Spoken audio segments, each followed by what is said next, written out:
Ubisoft says people don't get the thrilling benefits of NFTs item. Well, we got a lot to say, so stay tuned. It's going to go down.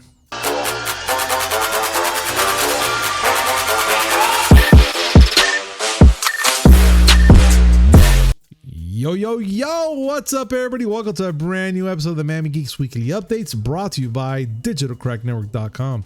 I'm your host, Punisher305. With me, as always, old school gaming specialist, Uncle Willie. It's Friday. You know what that means. Play it! It's 8 o'clock and we're ready to rock. My day is complete now, Willie. It's complete. I'm happy. Mine's not. I still have to drink. That too, yes. But you're here with me. Therapy, remember, this is how it is. Oh, no, yeah, this is the therapy. Then I go and drink and get into enough problems that I need more therapy on Monday. That's how it works. It's true. And just in case if anybody's not familiar with what I'm going to say already, if you're new with this channel, please hit like, comment, subscribe, hit that notification button just to know when we come up with this amazing news, which is 3 times a week, Mondays, Wednesdays, and Friday, and a little something in between. Now, let's get started, Willie, because there's something here that I need to bring up, and I'm a little confused about why this is being talked about. And it's Ubisoft thinks people don't get the thrilling benefits of NFT items. What benefit are we going to be getting off of it? That's what I need to know. What? I mean, it's the future, man. No. All right. I know that NFTs are like a nebulous thing. Mm-hmm. People just hear about it and they hear that it's bad. You might not know why. But first, let's get into this story. Finder published an interview with one gentleman from Ubisoft's Strategic Innovations Lab, Nicolas, and their blockchain technical director, Didier Genevois. Because they're French, you see. Ah, yes. And they're trying to explain why NFTs are so awesome, and basically trying to say that we just don't understand. All right, backstory. They decided they wanted to go in hard on NFTs. Now, it's a program called Quartz, and they were going to use it to basically, it's like a blockchain for NFTs of digital items. And, of course, because the game was so popular, they decided the first game they were going to make NFTs for was Ghost Recon Breakpoint. Because it was so popular. Yeah, sure. They made a bunch of NFTs that were basically numbered hats. Exclusivity. They were free. I will say that. And people claimed about 2,500 of them. But when they announced Quartz, gamers, just roundly said no. The YouTube video that announced Quartz had 96% thumbs down. I know that YouTube's trying to get away from that because you don't want to hurt their feelings, but no, this was roundly negative. Okay. And Ubisoft says, all right, we hear you. We understand that you have problems with this. But these two gentlemen in the Finder interview wanted to explain why it is that we just don't get it. I'm going to quote here from Puard. I think gamers don't get what a digital secondary market can bring to them. For now, because of the current situation and context of NFTs, gamers really believe it's first destroying the planet, which is fucking true, and second, just a tool for speculation. But what we at Ubisoft are seeing first is the end game. The end game is about getting 6 Infinity Stones. Oh, I'm sorry. That's incorrect. That's the wrong quote. The end game is about giving players the opportunity to resell their items once they're finished with them or they're finished playing the game itself. So it's really for them. It's really beneficial, but they don't get it for now. Also, I'm still quoting, this is part of a paradigm shift in gaming. Moving from one economic system to another is not easy to handle. There are a lot of habits you need to go against and a lot of your ingrained mindset you have to shift. It takes time. We know that. Look, buddy. Okay, let me explain just why NFTs and gaming is not a very fun idea. First of all, NFT stands for non-fungible token. Basically, it's like putting a token of ownership on a digital product. You see a big speculator market going on for that right now with art. People are getting pieces of art, quote unquote art, and mining tokens for them on a blockchain. The blockchain is on Ethereum, by the way. That cryptocurrency that you've heard a lot about. Okay, all right. The Ethereum blockchain isn't just for crypto coins. It's not just for cryptocurrency. The blockchain is designed such that you can actually put programs in the blockchain. And the blockchain being, imagine a huge ledger that, keeps down all transactions that are done on it. Now, being IT, you understand what the word append only means, right? That one, no. No, I don't. A blockchain is a ledger where you can add records. Okay. But you cannot change or remove records easily. Oh. Okay. Okay. So, they found a way. These people who are doing the whole tokens on artwork thing, they found a way to make a token that's like a little bit on the blockchain that's linked to that has a hyperlink in it that goes to a certain piece of art, quote unquote art, because Bored Ape is not art. I'm sorry. Yeah, no, I get it. And they do that because it's on the blockchain. Everything is it's there's this whole mentality where they're trying to get everything towards what Ready Player One is. A virtual world where everything is for sale. And you live in this whole digital world where your entire identity is tied to a fucking blockchain. I know I'm being really vague here, but it's because the concept is vague. They're trying to find a way. They're trying to find a way to monetize digital shit. That's the whole purpose here. Buying these pieces of art costs Ethereum, which coincidentally just happens to be the blockchain that these things are on. So you have to have these little silly coins in order to buy these things sometimes.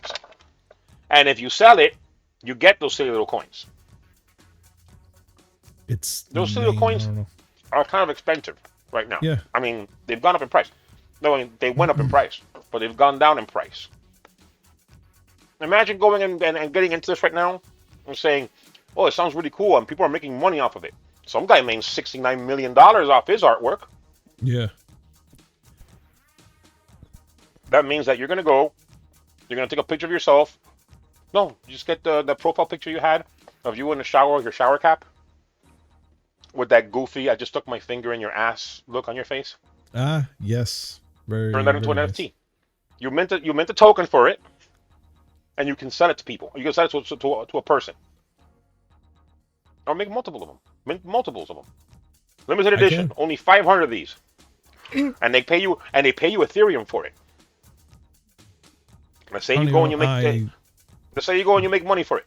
These people are going to hold on to it because the mentality is this is the blockchain. This is the future. It's going to go up in price. If crypto crashes, then your shit's worthless. But that's the side thing. And that's the part that I'm like, sooner or later that's going to happen. This imaginary money, which playing with real money, people will crash. Are trying to attach value to a make-believe currency that is currently being used to sell digital pictures. Yeah. And it's the dumbest thing I've ever heard in my life. Where Ubisoft comes in is worse. there are actual NFT based games out right now. The one that I'm using for this example is one that I heard on a video that explained it a lot better than I am, and I'll probably have you link to it. It's called Axie Infinity. Think of it as crypto Pokemon. Oh God, great. You buy these little things called Axies, and you fight them. And if you fight and win ranked matches, you gain a certain currency that you can then cash out into crypto, which you would think eventually you'll turn into cash. That's where the whole pay to earn mentality is, where you play games to earn money. That's one of the big draws that Ubisoft says NFTs have. You can play your games and make money doing it. But I think this is gonna be a crash and burn. What they don't tell you is that in order for you to play these games, you have to buy the little digital Pokemon, the little Axies, and you have to convert your money into Ethereum, and the buy-in is a couple $100. So you have to put money into the game in order to be able to make money. If someone comes up and calls you right now and says, I have a wonderful business opportunity for you, give me $500 and you can start making money, how would you react to that? Oh, very easily. I'll just hang up. Okay. You're not gonna do your Officer Barbrady thing? Oh no, that's when I get that call from overseas and they're telling me that, my Microsoft computer is full of viruses. And no. You gotta say it right. That's your Microsoft laptop computer. Oh yes, has a virus in it. My Microsoft laptop computer has a virus, and that they've been informed that they need to log into it and take care of it. Yes, because and let's not forget also the IRS when they call you. I mean, we go on the IRS IRS call us, right? When the IRS calls you from an 809 number, which is the Dominican Republic. Yeah. And the guy, a lovely young man with a name that has like 26 consonants in it, tells you that, oh no, you're gonna go to jail unless you send us money. Oh yeah. Yeah. Very fun. NFTs are the digital version, in my eyes, are the digital version of that. Yeah, and you know what? I agree with you on that part, dude. I will never, no how, will put any money into an NFT or Ubisoft or anything. I'm going to be very blunt here. I'm just not going to put any money to any NFT, period. I don't see any value in it. I don't see no worth into it. It's just a digital picture that anybody could just technically get from Google and be like, oh yeah, I have an NFT now. And we're like, oh yeah, really? Well, that's happening. People are going and minting tokens of YouTubers' faces and selling it as NFTs. One brilliant fucker decided he was going to make an Inuyasha NFT. Oh my God, really? Genius. And he doesn't see a problem with it. Well, the problem is that it is, unfortunately, inevitable. People want to put your personal medical records on the blockchain. No. They want to put personal information, like they want to make it so that you have a digital identity that you could then use for their fabled Web 3.0, which is where metaverse and stupid shit like that come in. Yeah, no. Again, they want to make the metaverse work on the blockchain. So can you imagine a system that right now is untested, insecure because people can have gotten scammed off it, and that might be expensive to get shit in and out of.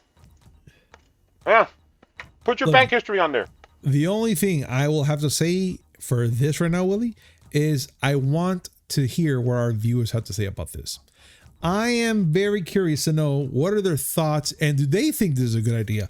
But I'm going to be honest right now. When I tell you this, ladies and gentlemen, if you're going to comment with us and tell us this whole brilliant idea of why is it a great idea, I hope you have the know-hows of why. Because right now, Willie and I have been looking at this, and we've been doing this for quite a while, and we understand it is just a joke. So if you're gonna be coming here and defending it, you better come with your A game, because we need to hear it.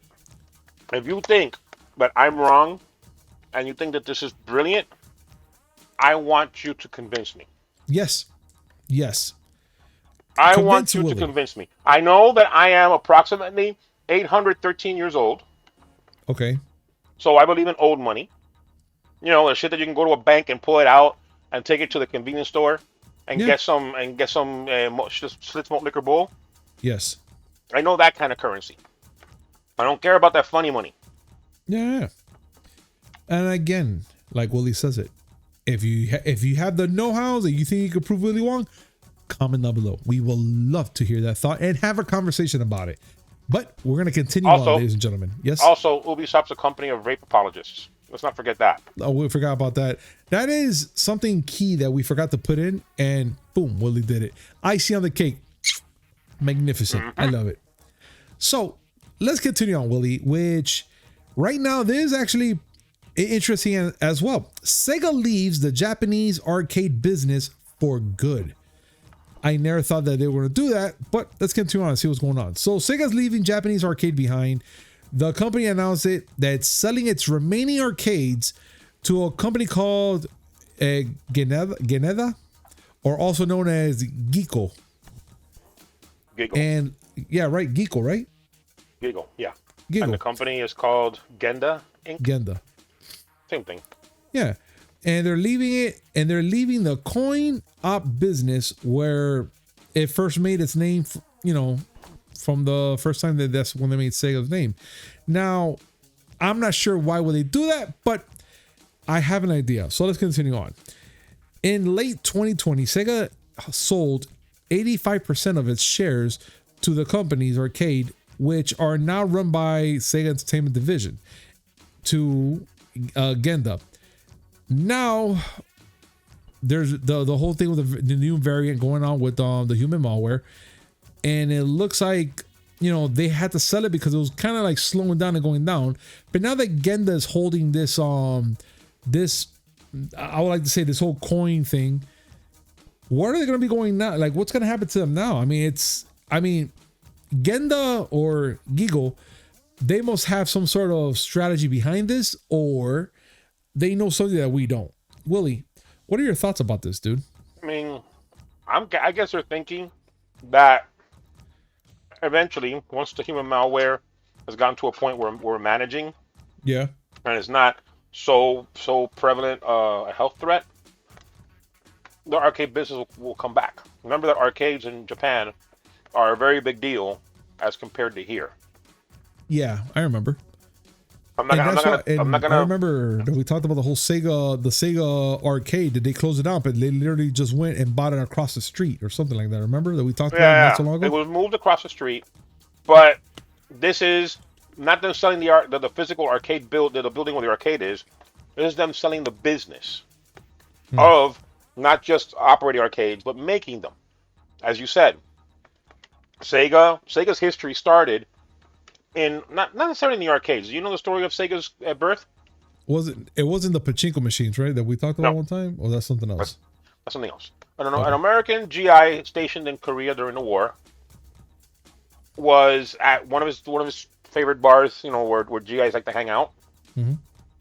And I'm not sure if it was the jukebox now or the pinball machine that was there broke, and him and a friend of his decided to make a little business out of repairing the pinball machines and jukeboxes and stuff. Yeah. In the DMZ, they called their company Service Games. That's where Sega came from. The SE in Service and GA in Games. Sega.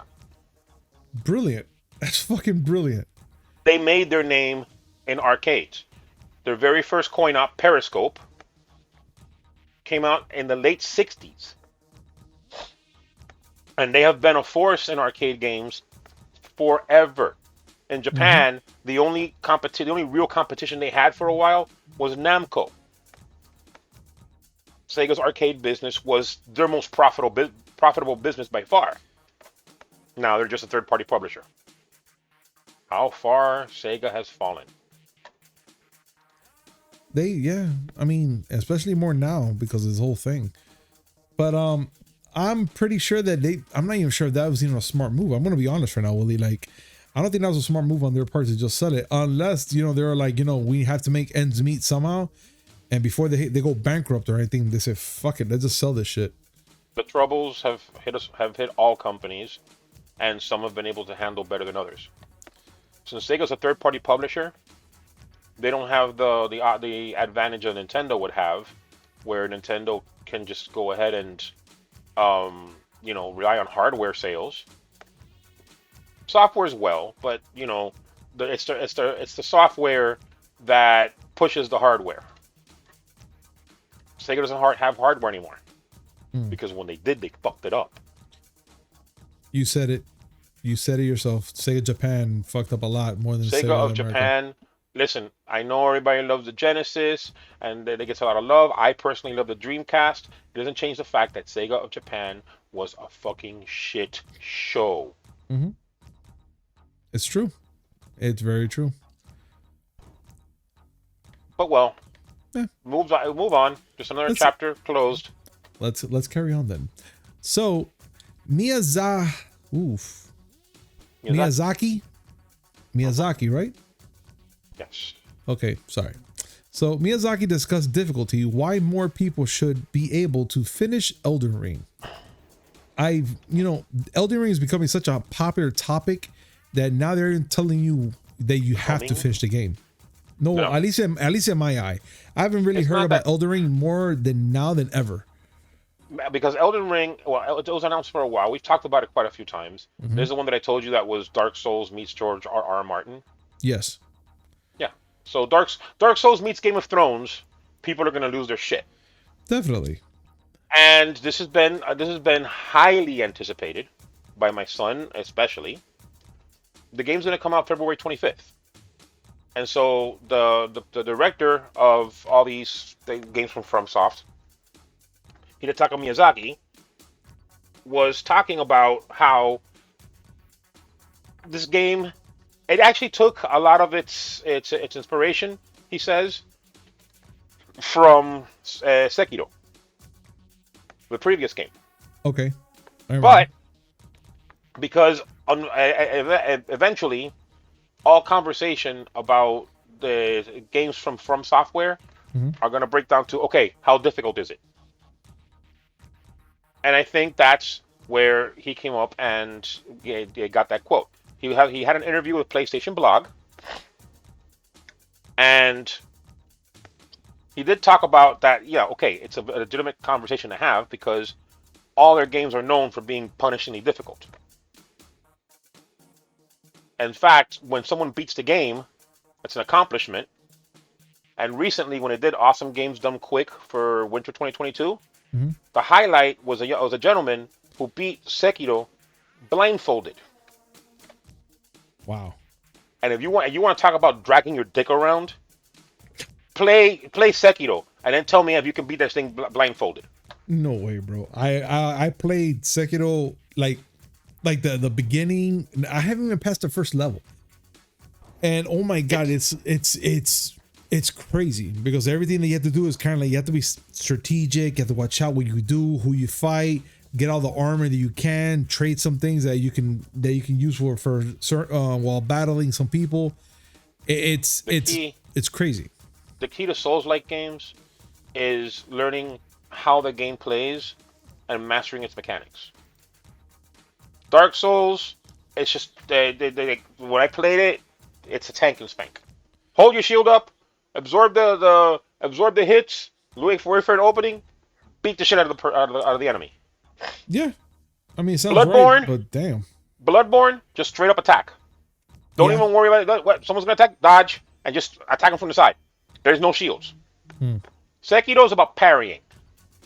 Yeah, we'll see what the mechanic is. We'll see what the mechanic is for Elden Ring. But he was quoted as saying Here it goes. In Elden Ring, we have not intentionally tried to lower the game's difficulty, but I think more players will finish it this time. As I mentioned, the player's level of freedom to progress through the world or return to a challenge later are all elements that I feel will help people get through the game at a more leisurely pace.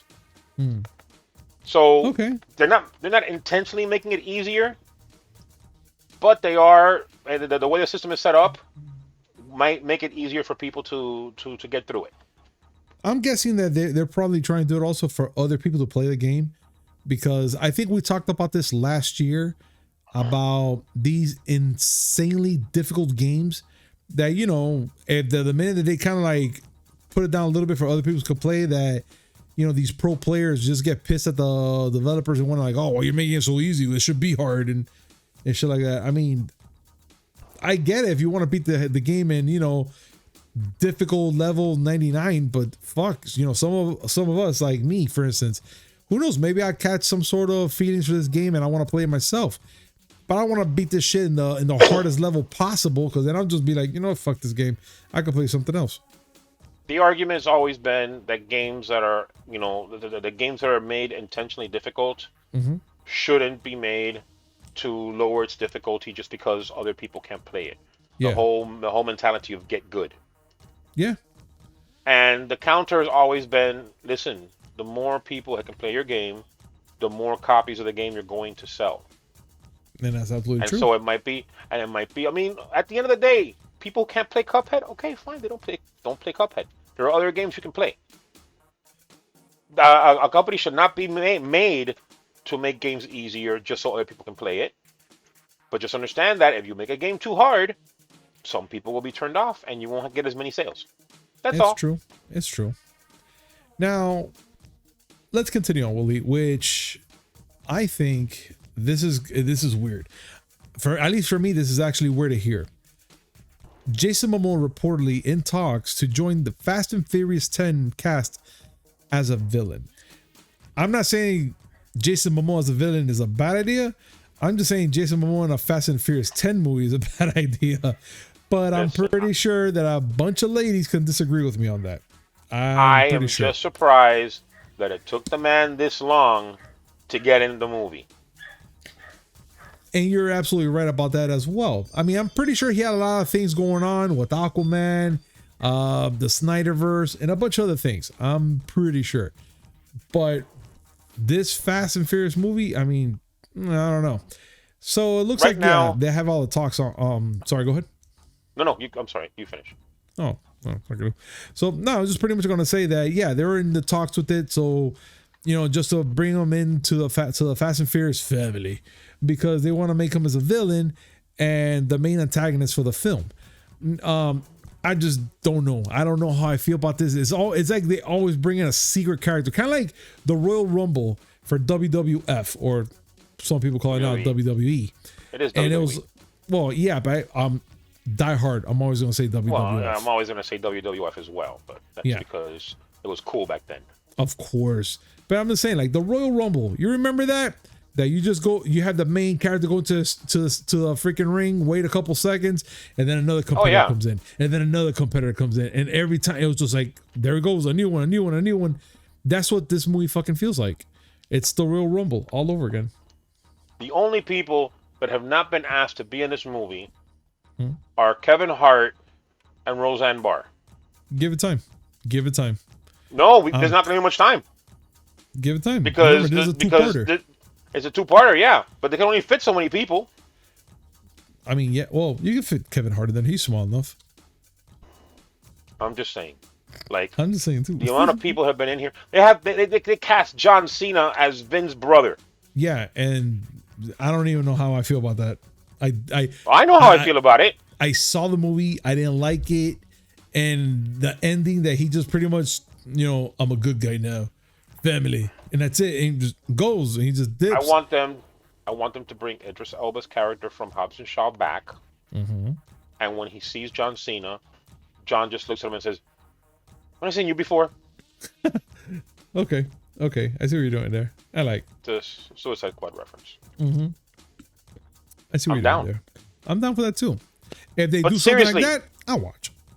I want them to cast Kevin Hart, and I want him to be Dom's cousin. This is my cousin, Mini Mike, or something. He's my cousin. Yeah, he's my cousin. It's it. He's Italian too. All right, let's continue on, man, because this is just getting silly. That's just getting silly. Well, I mean, that's the whole point of this podcast. Yes, but not when we talk about Fast 10. That just gets beyond. It's like that guy that goes aliens, and this is what we're talking about. Fast 10. Look, Fast and Furious as a franchise is silly. It is the whole thing. Do I have to remind you? At the movie, at one point, had Rock the Dwayne Johnson on a car that was racing on ice, trying to outrun a submarine. Yeah. And when the submarine fired a torpedo at them, Rock the Dwayne Johnson redirected the torpedo with his hand. Yeah. Yeah. No, I'm just glad to say Tyrese's character realizes there's something wrong with the franchise, and he goes, "Didn't you all notice that nobody has died yet?"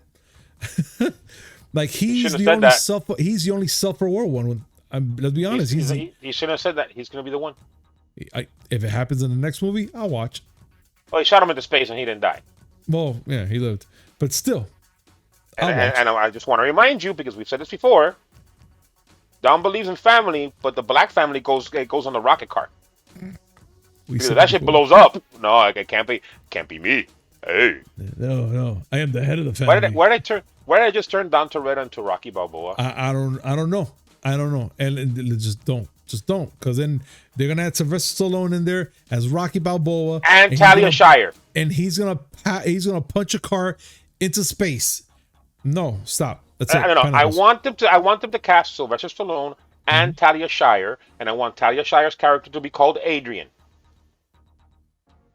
You gotta stop. You just gotta stop. You need to stop. So that when Dom and whatever Sylvester Stallone's character is called, you can call him Rocky, I don't care, are working on a car, he needs to get a wrench, and he turns around and goes, "Hey, you're Adrian. Could I have a wrench? Come on, make it happen." They're fucking listening to you, bro. If something like that happens, they haven't made the Raptors with the Danny Zuko haircut and Vin Diesel's voice yet, so fuck them. Yeah, well, you know what? Fuck that shit. Let's just continue on. And since we're in the topic of space, let's talk about that. Which right now, Guardians of the Galaxy 3, well, Volume 3, is the last movie with the team. That's it. Like with this team. James Gunn pretty much quoted and said himself. So in an interview, pretty much Gunn was definite, pretty much saying that this is going to be the last time that we're going to probably be seeing a team like the Guardians of the Galaxy, and actually that team itself. And this is the last movie. That's it. No more Guardians after this. And that it's the end for all of us. That's it. Like, it's done. Now, it hurts, man, because, dude, since the first movie, I was hooked. And I loved I love the other Guardians. They're awesome. Now that they're making a part 3, I'm pretty sure he's going to go balls deep and make that shit amazing. And I'm going to want more, but we can't, because that's it. No more Guardians after this. But I don't think that's the end of the characters, though. We talked about this. Whether or not it's the end of the characters, we don't know. He's been saying that Volume 3 was going to be the last time you see this team of Guardians since 2017. Yeah. In fact, he hinted that the 4th Guardians of the Galaxy movie was going to have the old team. Okay. Which, I don't know how they're going to do that. Because, I mean, okay, fine. It'll be really cool. But people are going to notice that, wait, hold on. That lady from The Mandalorian's in there. And why is Rocky in there? And wait, isn't that Britney Spears? Yeah. I mean, it's just going to get weird. But, you know, it is what it is. And I just really hope this movie turns out to be a badass. But being that we're on the subject of James Gunn, he also says Peacemaker Season 2 is likely to happen. And another Suicide Squad spinoff is in the works. All right. I'm not sure whoever's not seen Peacemaker, but you got to get on your shit and watch it right now. Like, just watch it. It's so fucking good. I cannot stress enough how great to see John Cena in this show and how he acts. It's just amazing to me.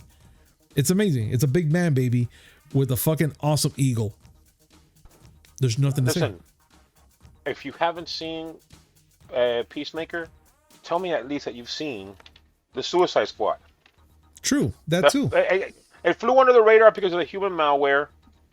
But oh my God, that movie is I mean, it's just, it's so good. It's really good, and yeah. And okay, there's gonna be a spin-off. Now we get to speculate. Who? Weasel. I mean, he did survive. He did. Polka Dot Man didn't. And Polka Dot Man. Oh, I mean, spoilers, I guess. Oh yeah, please. I mean, I think we're past that. I think we're way past that. But I vote for. Oh my God, what's his name? Idris Elba's character. Oh, Deadshot? No. Oh, Deadshot is Will Smith. Oh God, what's? Well, him. Yeah. I say him. Okay. I'll be okay with that. I'll be all right with that. You know, I'm looking it up because I'm not gonna be happy if I don't look it up. No, look, and I'm just gonna say it now. I'll be fine with that and a season 2 for Peacemaker, which I'm looking very much forward to it. I'm gonna be watching Bloodsport. There we go. Damn, how come I can forget that name? And I'm really looking forward to. There's so many of them. Yeah. Can you name me 5 members of the Suicide Squad in James Gunn's movie? And James Gunn. Okay, we have King Shark, Polka Dot Man. We have right now. You mentioned Bloodsport. We also have Peacemaker, Weasel, Boomerang Man. Okay, is it Captain Boomerang? Yeah. Wait, I should have said. Name me 5 members of the team that died.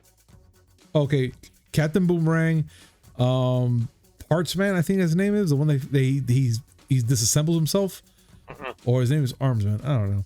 All right. Fuck. What was he? Damn. Okay, I know those 2 right now. And you just named one of them. Oh, I did. What was the other guy's name? TDK. Oh, that's what his name is. Fuck. All right. Well, Boomerang Man. Captain Boomerang, digo. Captain Boomerang. Fuck. I can't really think of the other people that died. All right. These are the ones that I remember.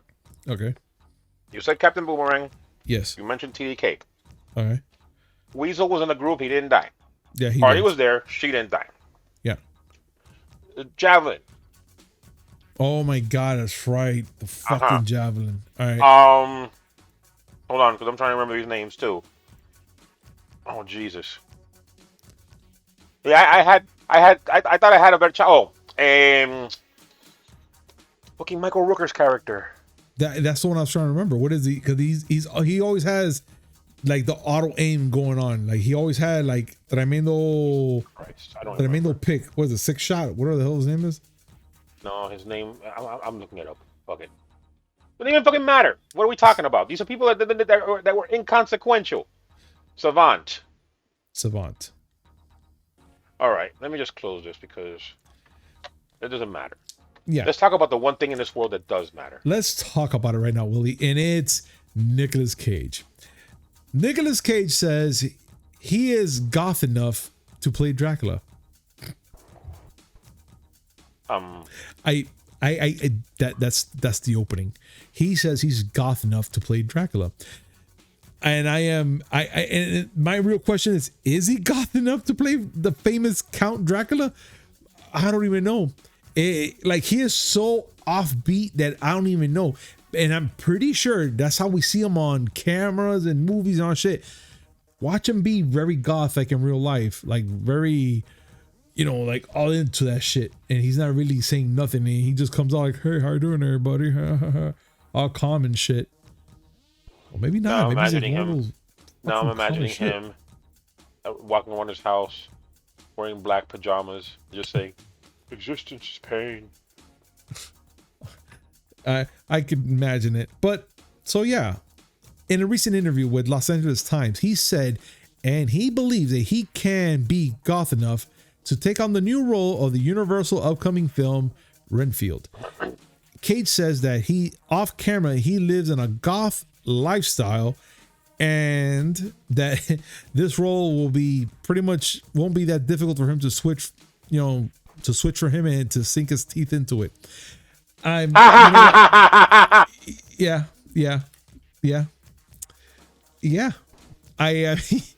I have nothing else, Willie. Like, this man broke me right now with this fucking article right now. I'm just looking at it going, can Nicolas Cage be any more Nicolas Cage? I think that I still say it. We talked about it beforehand. I think that Vampire's Kiss was where he was at his most Cagey. Play a clip. I never misspelled anything. Not once, not one time. That is by far the most amazing freaking movie I've ever seen. Like, that movie is so crazy that it's just beautiful all the way around. And I suggest that anybody watch that's hearing this, watch Vampire's Kiss. Watch it. Watch it twice, 3 times. I don't care. Just watch it. And tell me that you don't see Nicolas Cage being a vampire after seeing that movie. Tell me. I mean, I don't see him being a vampire after seeing that movie. I see him being a horrible elementary school Kindergarten Cop remake. With him in it? Saying the ABCs. Oh, yes, Willie, we can. Yes, we can, Willie. Let Universal, whatever fucking theater, Paramount, whatever the fuck, listen to this. Make Kindergarten Cop remake and have Nicolas Cage be the teacher. RSTUVWXYZ. Be the cop. I don't care. Hell, he could be the villain. He could do all 3. Fuck it. I don't care. What's wrong, Mr. Kimball? We got a headache. Maybe it's a tumor. It's not a tumor! All I want to do is just take my face off. Can you imagine? Okay, hear me out. Can you imagine him in a Kindergarten Cop where the kids are screaming and he loses it like Arnold did? Except he loses it the way he did in Face Off when he was in prison, trying to convince his supposed brother that he was really Castor Troy. I want that so bad right now to happen. You are welcome. So bad. Well, I'm gonna say right now, I am full because Willie just gave me so much to think about for the next 4 years. Willie, thank you very much for all this amazingness that you just shared. And I'm pretty sure everybody in the audience right now, they're gonna be thinking the same fucking thing because now they're gonna be like, why? And they're gonna want to see it now. One of these things that I keep talking about is gonna happen, and then I'm gonna have to apologize to the entire internet. Man, yeah, you might not have to. Don't worry about that. They don't give a shit. But I do have to say that, thank you so much for joining us today on this amazing show. And as always, like, comment, subscribe, hit that notification button just to know when we come up with this amazing news, which is 3 times a week. Mondays, Wednesday, and Friday, and a little something in between. Thank you so much, ladies and gentlemen. Please let us know your thoughts on everything we just talked about today. And that's it. We're done. Anything else you want to add, Willie, before we're done? We finish? I'm going to get drunk and do my best Nicolas Cage impersonation at the bar. Amen. Hopefully they won't kick me out. All right, buddy. We'll see you on Monday. Peace. Bye.